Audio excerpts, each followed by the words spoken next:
Hi, welcome to another episode of Hot Takes, and boy, this is a very unusual one. Wales is having a bit of a housing emergency, but it's not the one you're thinking.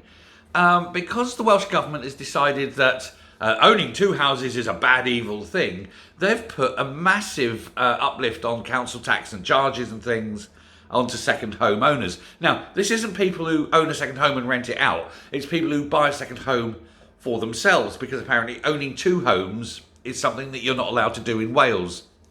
The result is about 10,000 second homes have been dumped onto the market very quickly all at once.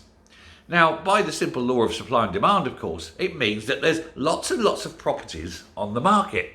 You may think this is a good thing, and it is if you're in the market for buying a house, because of course, the prices then get depressed. It pushes the prices down.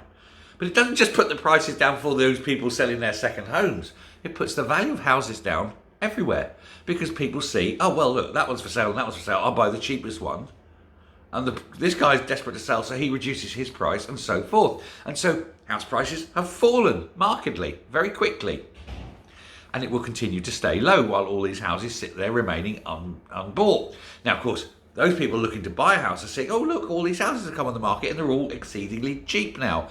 And many people will be able to afford to move in and buy those houses. And you're thinking, win-win.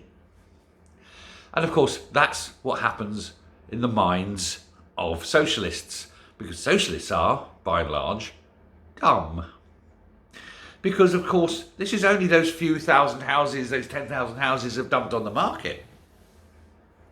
What about those people who are desperate to sell for other reasons? Not because, for example, there's a second home charge, but because the home they're in, say, is no longer suitable.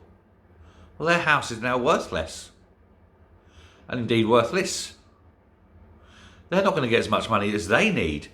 Maybe it was an older couple thinking that selling their house and moving elsewhere would be their get out of jail free for pension, for example. Oh, we're going to downsize. We're going to sell this big property and move to a smaller property. All of a sudden, this big property's just fallen in price. That's their whole pension. That's their retirement screwed. What about people who are in, for example, inappropriate housing, where they need to move to a bigger house, but they can't move now because the house they're in all of a sudden is in negative equity because it's not worth as much as the mortgage on it. They can't sell it because they can't clear their mortgage if they sell. And so they're stuck and trapped. And this is what's happening. And this is the housing emergency now. House prices have fallen so much that the capital value of Wales has shrunk. And there just isn't that capital there.